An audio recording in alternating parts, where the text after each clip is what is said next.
Right, another episode. What's involved? I thought I'd just give you a quick update on life, the universe, and everything. So if you remember, we'd spoken, and I think in the last one I'd given you my shopping list of things that could potentially be wrong, and they were still waiting on a diagnosis on whether I have this polymyositis as well. So part of the journey to the diagnosis involved me having to go into hospital yesterday for a muscle biopsy. Now, apparently this was quite a thing. So there's about 4 centimeter incision on my thigh where they had to go in, get down apparently to the right depth where the right muscle was, and then they had to cut out a piece of that particular muscle or muscle group.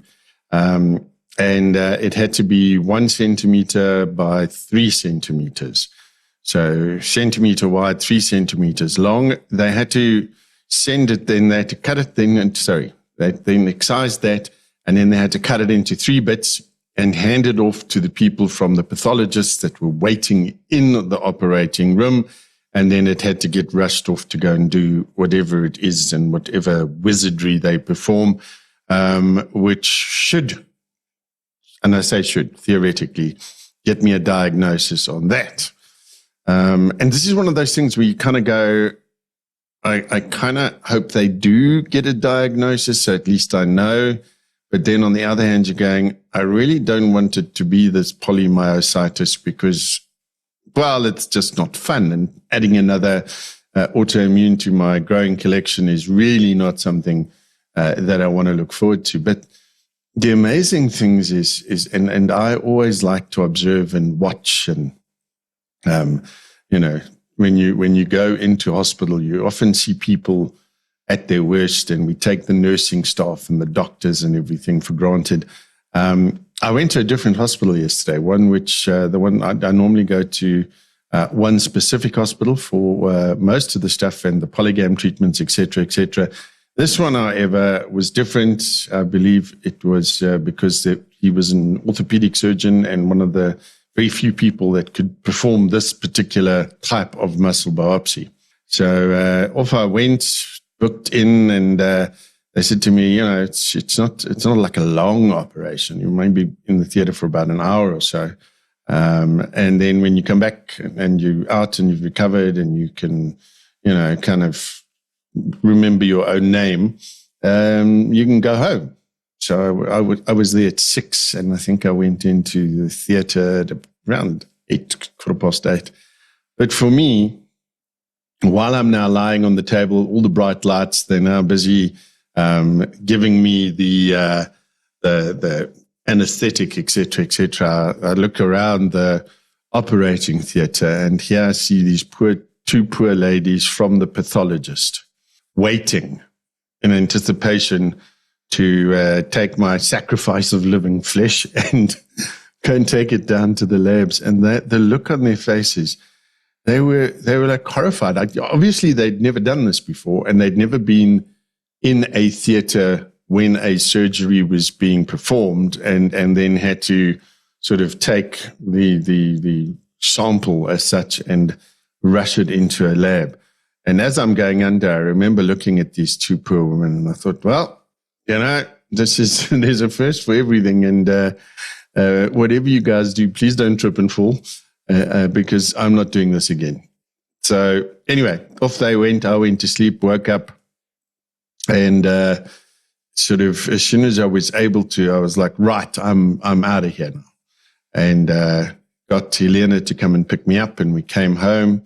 Initially, it wasn't too bad. I thought, okay, I can deal with this, because they sort of pumped the area around the cut full of local anesthetic as well.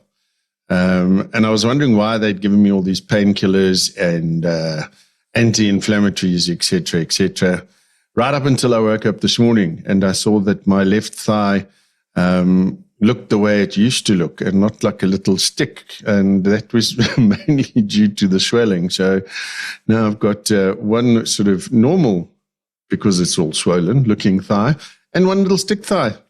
And I just thought I'd report in and let you know. So now we wait.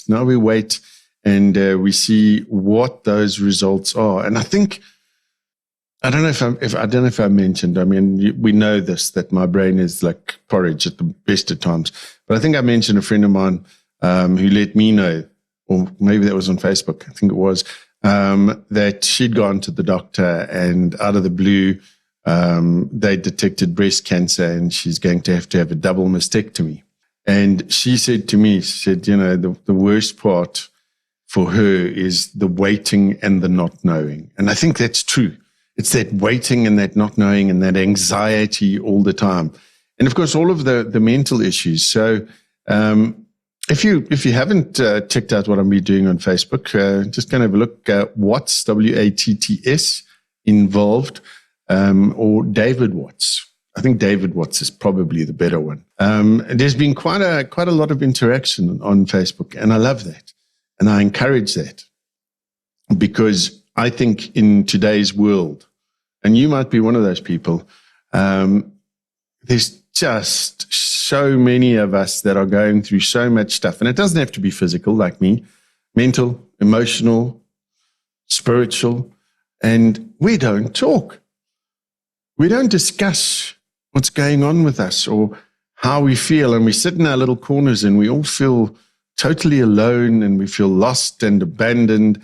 And it's one of the things that I want to do. I want people, whoever they are, that may be experiencing pain of any form, as I said, mental, physical, emotional, spiritual, to be able to talk about it and to have this kind of environment where I'm saying, okay, look, here I am, warts and all, let's have a chat. And I'd love people to have a chat. And a couple of people have already said to me, yeah, we'd love to be on the show with you. So we're going to set that up and find out a bit more about them because, you listening to me going, oh, woe is me for 250 episodes may get a little bit much. I also want to bring in what else we do because at the moment, for me, it's a lot about sort of traditional Western medicine. So it's polygam. And if this polymyositis thing is if they diagnose it as that, apparently the treatment for that is some form of a mild chemo. So yay me. But what are other people doing? What happens if people don't have a medical aid or a hospital plan facility and an organization that will pay for this? Every time we have to ask for something new, my heart sinks because I never know. Are they going to say yes? They're going to say no. What happens? I know we couldn't afford this if we had to pay for it ourselves. There would just be no way.